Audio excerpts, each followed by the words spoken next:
Normal distribution. अच्छा, जो normal distribution है वो एक बेल शेप कर्व बनाता है, ये हमने पिछले लेक्चर में देखा था। जो स्टैंडर्ड नॉर्मल डिस्ट्रीब्यूशन है वो नॉर्मल डिस्ट्रीब्यूशन से इस तरह से डिफरेंट है कि इसमें मीन जो है वो 0 होता है, जबकि वेरिएंस जो है वो 1 के बराबर होता है। तो किसी भी नॉर्मल डिस्ट्रीब्यूशन में अगर मीन 0 और सिग्मा स्क्वायर यानी वेरिएंस 1 के बराबर हो तो उसको हम स्टैंडर्ड नॉर्मल डिस्ट्रीब्यूशन कहेंगे।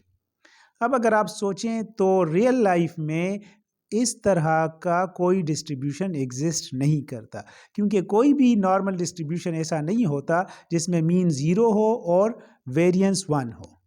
तो फिर हम स्टैंडर्ड नॉर्मल डिस्ट्रीब्यूशन क्या एक इमेजिनरी डिस्ट्रीब्यूशन है, और अगर ये इमेजिनरी डिस्ट्रीब्यूशन है तो इसका फ़ायदा क्या है? जो नॉर्मल डिस्ट्रीब्यूशन है, किसी भी नॉर्मल डिस्ट्रीब्यूशन को हम इक्विवेलेंट बना सकते हैं टू स्टैंडर्ड नॉर्मल डिस्ट्रीब्यूशन। यानी हमने कहा कि इन एक्चुअल कोई भी नॉर्मल डिस्ट्रीब्यूशन जो है वो स्टैंडर्ड नॉर्मल डिस्ट्रीब्यूशन नहीं होता, क्योंकि उसका मीन कभी भी 0 और वेरिएंस 1 नहीं होता। लेकिन किसी भी नॉर्मल डिस्ट्रीब्यूशन को हम स्टैंडर्ड नॉर्मल डिस्ट्रीब्यूशन में कन्वर्ट कर सकते हैं। किस तरह से कि अगर हम यूनिट ऑफ मेजरमेंट जो है उसको चेंज कर दें। कैसे चेंज कर दें कि आप मेजर करें standard deviation from the mean, यानी आप बजाय ये कि दूसरे यूनिट्स जो इंटरनेशनल स्टैंडर्ड यूनिट्स हैं उनकी बजाय आप जो है यूनिट चेंज करें और आप मेजर करें कि how many standard deviation from the mean कोई डेटा लोकेट करता है। तो इस केस में आप किसी भी नॉर्मल डिस्ट्रीब्यूशन को स्टैंडर्ड नॉर्मल डिस्ट्रीब्यूशन बना सकते हैं, और इससे हमें पता चलता है कि चूंकि हम हर नॉर्मल डिस्ट्रीब्यूशन को स्टैंडर्ड नॉर्मल डिस्ट्रीब्यूशन में कन्वर्ट कर सकते हैं, तो इस वजह से स्टैंडर्ड नॉर्मल डिस्ट्रीब्यूशन की बहुत बड़ी अहमियत है। ठीक है, अहमियत क्या है और इसको हम एक्सप्लेन करते हैं, आइए देखते हैं। अब सपोज करें ये जो है ये एक बेल शेप कर्व आपको नज़र आ रही है। लेट्स से कि ये ह्यूमन हाइट का डेटा है। किस चीज़ का डेटा है? Human height. तो हमने किसी पॉपुलेशन में ह्यूमन हाइट रिकॉर्ड की है, और ये हमने रिकॉर्ड की है सेंटीमीटर्स में, सीएम में। तो यानी ह्यूमन हाइट इन सेंटीमीटर्स। तो अब आप देख सकते हैं कि जो बिल्कुल सेंटर पे वैल्यू है वो 175 है, और ये जो 175 है ये इस कर्व को 2 इक्वल हाफ्स में डिवाइड करता है। तो ये असल में इसका जो है मीन है, क्योंकि हमने कहा था कि सेंटर ऑफ द पीक या लोकेशन ऑफ द पीक दिखाता है मीन इन नॉर्मल डिस्ट्रीब्यूशन। तो 175 सेंटीमीटर मीन हाइट है, और ऐसे लोगों की तादाद ज़्यादा होगी पॉपुलेशन में जिनकी हाइट मीन हाइट के करीब करीब होगी, और जितना आप मीन हाइट से कम या ज़्यादा की तरफ जाएंगे ऐसे लोगों का नंबर कम होता जाएगा। इसलिए जो कर्व है उसमें आप अगर मीन से दूर मूव करेंगे तो आप नीचे चलते जाएंगे, चाहे आप किसी भी डायरेक्शन में जाएं। ठीक है। अच्छा, अब यहाँ पे आप देखें कि मीन जो है वो 175 है, और जो स्टैंडर्ड डेविएशन है वो क्या है? वो 5 है। कैसे हमें पता चला कि 5 है? आप देखें ये 175 के बाद 180 है और इस साइड पे 170 है, यानी 5 ऐड करेंगे तो 180 बन जाएगा, और ये पहला स्टैंडर्ड डिविएशन है। और इसी तरह से 170 ये बन जाएगा, ये 1 standard deviation below the mean है। ठीक है, तो स्टैंडर्ड डिविएशन 5 है और मीन जो है वो फ़र्ज़ करें 175 है। अब हम चाहते हैं कि इस नॉर्मल डिस्ट्रीब्यूशन को हम स्टैंडर्ड नॉर्मल डिस्ट्रीब्यूशन में कन्वर्ट करें, तो हम कैसे करेंगे? तो आइए देखते हैं। अगर हम मीन को 0 ले लें, जैसे हमने यहाँ पे ले लिया, और फिर हम स्टैंडर्ड डिविएशन को और वेरिएंस को 1 ले लें, दोनों ही 1 के बराबर हो जाएंगे। तो अब आप देख सकते हैं कि जो आपका नॉर्मल डिस्ट्रीब्यूशन है वो स्टैंडर्ड नॉर्मल डिस्ट्रीब्यूशन बन सकता है। मीन की जगह हमने 0 लिख दिया, और जो 180 था वो असल में एक स्टैंडर्ड डिविएशन ज़्यादा था मीन से, तो इसलिए उसको हमने +1 कह दिया। हमने कहा था कि अगर हम यूनिट्स ऑफ मेजरमेंट को चेंज कर दे और हम मेजर करें standard deviation from the mean, तो अब आप देखें कि हमने कहा था कि 180 जो है वो यहाँ पे 180 था पहले, तो 180 जो है वो 1 स्टैंडर्ड डिविएशन हाई था मीन से। मीन 175 था और यहाँ पे 180 था, 181 स्टैंडर्ड डिविएशन ज़्यादा था मीन से, तो इसलिए इसको हमने कह दिया क्या, +1। जबकि इस साइड पे आपका 170 था और आपको पता है कि 170 जो है वो 1 स्टैंडर्ड डिविएशन लो है मीन से, तो इसलिए उसको हमने कह दिया -1।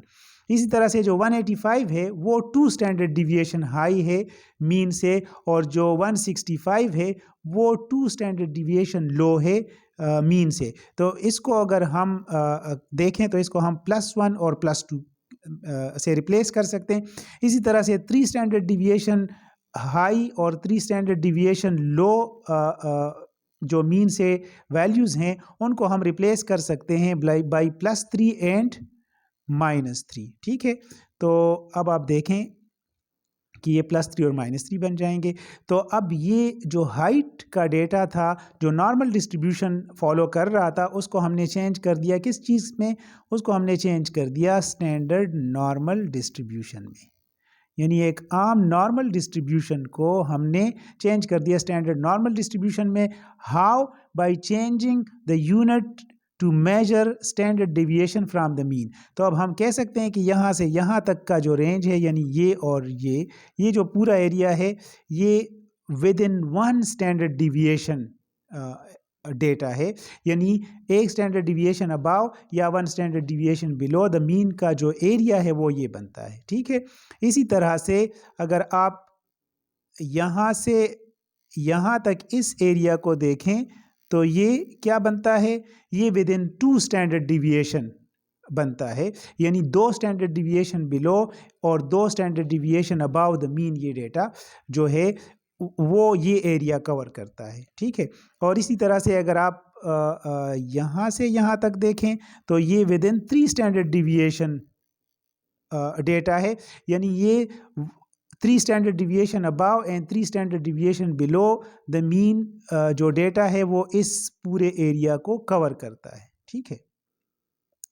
तो इसके बेस पे जो स्टैंडर्ड नॉर्मल डिस्ट्रीब्यूशन है उसकी प्रॉपर्टीज़ हैं, उसमें हम एक अहम कॉन्सेप्ट है 68, 95, 99.7% रूल। इस रूल को हम एम्पेरिकल रूल भी कहते हैं। ठीक है, और जितने भी स्टैंडर्ड नॉर्मल डिस्ट्रीब्यूशन हैं या नॉर्मल डिस्ट्रीब्यूशन है वो एम्पेरिकल रूल को फॉलो करते हैं।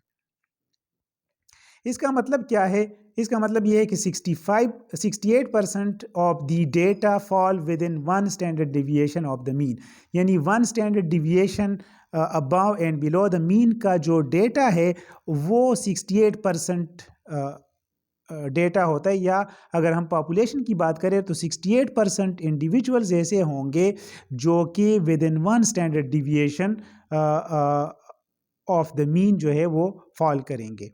इसका क्या मतलब है आइए देखते हैं, लेकिन पहले इसको पूरा पढ़ते हैं। इसी तरह से 95% ऑब्जर्वेशन जो है वो with in 2 standard deviation of the mean होते हैं और 99.7% of the observation with in 3 standard deviation of the mean होते हैं। इस चीज़ को कहते हैं एम्पेरिकल रूल। तो ये एम्पेरिकल रूल है। ठीक है, इसको हम आगे एक्सप्लेन करेंगे कि इसका क्या मतलब है। ये आपके पास एक नॉर्मल स्टैंडर्ड नॉर्मल डिस्ट्रीब्यूशन है। इसमें आप देखें कि जैसे हमने कहा था यहाँ से यहाँ तक का जो एरिया है बिलो दी कर्व वो असल में विद इन 1 स्टैंडर्ड डिविएशन है, और ये एम्पेरिकल रूल के मुताबिक ये जो पूरा एरिया बनता है ये बनता है 68%। यानी अगर टोटल यहाँ से यहाँ तक अगर ये पूरा एरिया जो है इस कर्व के नीचे वो 100% है तो उसमें से 68% ऑफ द एरिया जो है वो with in 1 standard deviation of the mean है, यानी +1 से -1 के बीच। ठीक है, और इसी तरह से जो +2 से -2 के बीच का जो एरिया है ये टोटल ये 95% है, सॉरी। तो 95% ऑफ द एरिया जो है वो विद इन 2 स्टैंडर्ड डिविएशन है, और अगर फिर हम 3rd स्टैंडर्ड डिविएशन पे जाएं यानी -3 से +3 तक, तो ये जो पूरा एरिया बनता है ये कितना बनता है, ये बनता है 99.7%।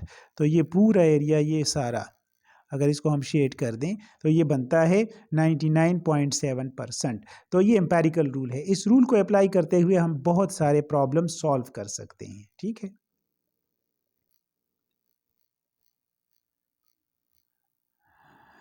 अच्छा, अब नॉर्मल कर्व को हम जब ड्रॉ करते हैं तो हम कुछ चीज़ें जो है वो पहले से जानते हैं। उनमें से एक चीज़ तो ये है कि हमें एवरेज ऑफ द मेजरमेंट पता हो। एवरेज ऑफ द मेजरमेंट जो है वो हमें पीक या सेंटर ऑफ द कर्व दिखाता है, जबकि अगर हमें स्टैंडर्ड डिविएशन पता हो तो ये हमें विड्थ ऑफ द कर्व बताता है। आप अगर यहाँ पे देखें इस एग्जांपल में, तो पहली जो कर्व है उसमें मीन की वैल्यू बहुत ज़्यादा है, इसलिए पीक की हाइट बहुत ज़्यादा है, और स्टैंडर्ड डिविएशन की वैल्यू कम है, इसलिए पीक की जो विड्थ है वो बहुत कम है या कर्व की विड्थ कम है। जबकि दूसरी जो कर्व है उसमें मीन की वैल्यू रिलेटिवली स्मॉल है, कम है, और जो स्टैंडर्ड डिविएशन की वैल्यू है वो निस्बतन ज़्यादा है। ठीक है। तो ये चीज़ें अगर हम जानते हैं तो हम जो है स्टैंडर्ड नॉर्मल नॉर्मल कर्व या नॉर्मल डिस्ट्रीब्यूशन ड्रॉ कर सकते हैं। ठीक है। उम्मीद है आपको समझ आ गया होगा। आज के लिए इतना ही, अगले लेक्चर में मिलेंगे।